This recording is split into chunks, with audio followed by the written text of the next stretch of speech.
Christmas ആഘോഷത്തോടൊപ്പം ന്യൂനപക്ഷ അവകാശ സംഗമവും ഒത്തുചേർന്ന ഗ്ലോറിയ 2023 ശ്രദ്ധേയമായി. കുട്ടനാട് എക്യുമെനിക്കൽ ഫോറത്തിൻ്റെ നേതൃത്വത്തിലാണ് വ്യത്യസ്തമായ ഈ ക്രിസ്മസ് ആഘോഷം നടന്നത്. കിടങ്ങറ ജംഗ്ഷനിൽ നിന്ന് ആരംഭിച്ച റാലി സെൻറ്റ് ഗ്രിഗോറിയോസ് ദേവാലയത്തിൽ എത്തിയ ശേഷം നടന്ന പൊതുസമ്മേളനം ചങ്ങനാശ്ശേരി അതിരൂപതാധ്യക്ഷൻ മാർ ജോസഫ് പെരുന്തോട്ടം ഉദ്ഘാടനം ചെയ്തു.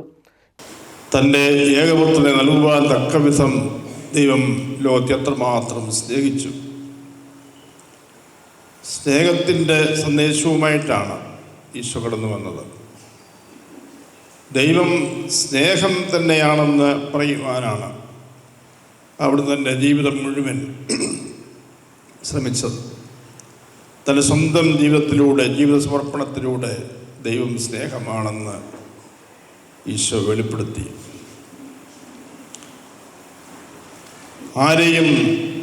ആരോടും പകയും വിദ്വേഷവും ഇല്ലാതെ തന്നെ പീഡിപ്പിച്ചവർക്കും തന്നെ കുരിശിലേറ്റിയവർക്കും വേണ്ടി പ്രാർത്ഥിച്ചുകൊണ്ട് അവരോട് ക്ഷമിക്കണമേ എന്ന് പിതാവായ ദൈവത്തോട് അപേക്ഷിച്ചുകൊണ്ടാണ് ഈശോ തൻ്റെ ജീവൻ അർപ്പിച്ചതെന്ന് നമുക്കറിയാം. ഇതാണ് ക്രിസ്തീയ സന്ദേശം. എല്ലാവരെയും ദൈവത്തിൻ്റെ മക്കളായിട്ട് കാണുന്ന ദൈവത്തിൻ്റെ ആ ചൈതന്യം, ഈ ദൈവത്തിൻ്റെ മക്കളാണ് നമ്മളെല്ലാവരും.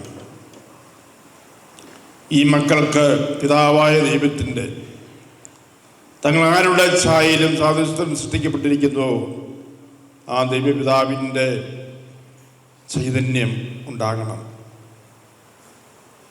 അവരെ ഒരു കുടുംബത്തിലെ അംഗങ്ങളെ പോലെ ജീവിക്കാൻ ഇടയാകണം. അത് ഈ ലോകത്തിന് കാണിച്ചു കൊടുക്കേണ്ട ഒരു നിയോഗം ക്രൈസ്തവ വിശ്വാസികൾക്കുണ്ട്. മുൻ മനുഷ്യാവകാശ commission chairman justice JB Koshy മുഖ്യപ്രഭാഷണം നടത്തി. അവകാശങ്ങളെല്ലാം മാറ്റിമറിയുന്നു എന്ന് പറഞ്ഞ് അതിന് ലീഡർഷിപ്പ് കൊടുത്തത് സീറോ മലബാർ സഭയാണ്. കുട്ടനാട്ടിലെ പ്രശ്നങ്ങളെക്കുറിച്ച് വളരെ കൃത്യമായിട്ട് വളരെയേറെ പ്രശ്നങ്ങൾ അവതരിപ്പിച്ചത് ചങ്ങനാശ്ശേരി അതിരൂപതയും അതുപോലെ തന്നെ ഇവിടുത്തെ കത്തോലിക്ക കോൺഗ്രസിൻ്റെ ഭാരവാഹികളുമാണ്. ബാക്കി എല്ലാ സർക്കാരും തന്നു, പ്രവേശിക്കുന്നു. സേവ്യറിയോസ് തിരുമേനിയും കനാനായ സഭയുടെ സേവ്യറിയോസ് തിരുമേനിയൊക്കെ നേരിട്ട് വന്ന് പ്രശ്നങ്ങളെക്കുറിച്ച് ചർച്ച ചെയ്യുകയുണ്ടായി. ക്രിസ്ത്യാനികളുടെ ഏറ്റവും വലിയൊരു പ്രശ്നമെന്ന് പറയുന്നത് നമ്മുടെ അംഗസംഖ്യ കുറഞ്ഞുകൊണ്ടിരിക്കുകയാണ്. ഇപ്പോൾ ഏതാണ്ട് 14% മാത്രമേ ഉള്ളൂ.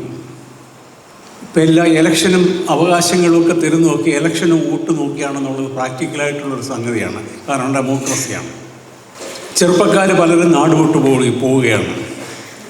പഠിച്ചാൽ ജോലിയില്ല, സംവരണമില്ല, ഇങ്ങനെ പല പ്രശ്നങ്ങളുണ്ട്. ശരിയായ കോഴ്സുകളൊന്നുമില്ല. എല്ലാം പുറത്തുനിന്ന് വരുന്ന സിലബസുകളാണ് വരുന്നത്.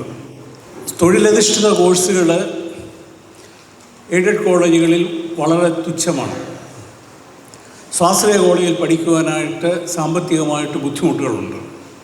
ഇങ്ങനെ പലയേറെ പ്രശ്നങ്ങളുണ്ട്. ഇന്ത്യൻ കോൺസ്റ്റിറ്റ്യൂഷനിൽ നമുക്ക് തന്നിട്ടുള്ള അവകാശങ്ങൾ പലതും പല രീതിയിൽ നിഷേധിക്കപ്പെടുകയാണ്. കേന്ദ്ര ഗവൺമെൻറ്റിൻ്റെ മതന്യൂനപക്ഷങ്ങൾക്കുള്ള സ്കോളർഷിപ്പുകൾ പലതും ഇപ്പോൾ നിർത്തിയിരിക്കുകയാണ്. നമ്മുടെ അതാത് ആചാരങ്ങളൊക്കെ നിലനിർത്തിക്കൊണ്ട് തന്നെ ഒരുമിച്ച് യോജിക്കാവുന്നിടത്തൊക്കെ ഒരുമിച്ച് നിന്ന് പ്രവർത്തിക്കേണ്ട കാലങ്ങൾ അതിക്രമിച്ചിരിക്കുന്നു. യേശു മാത്രമേ ഒരു പുതിയ കൽപ്പന തന്നിട്ടുണ്ട് നമുക്ക്. നിങ്ങൾ തമ്മിൽ സ്നേഹിക്കണമെന്ന പുതിയൊരു കൽപ്പന ഞാൻ നിങ്ങൾക്ക് തരുന്നു. ഈ സ്നേഹം നമുക്കുണ്ടോ?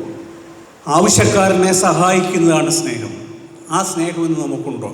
ജാതി മത ഭേദമില്ലാതെ ആവശ്യക്കാരെ സഹായിക്കണം. നമുക്കൊരു വലിയൊരു ആയുധം തന്നിട്ടുണ്ട്, പ്രാർത്ഥന. ഇന്ന് വീടുകളിൽ പ്രാർത്ഥന കുറഞ്ഞിട്ടുണ്ട്. രാവിലെയും വൈകിട്ടും പറ്റുമെങ്കിൽ ഒരുമിച്ചിരുന്ന് കുടുംബത്തിൽ പ്രാർത്ഥന വേണം. എങ്കിലും അടുത്ത തലമുറ നന്നാകത്തുള്ളൂ.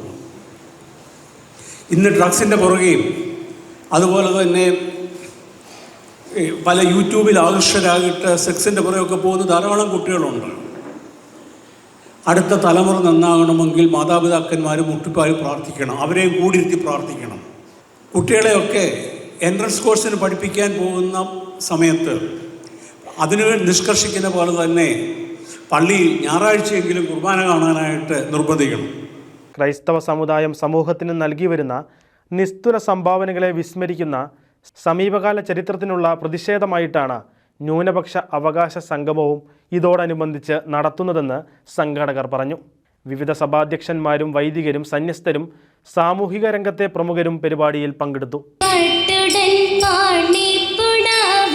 പവിഴമുത്ത് മാലയും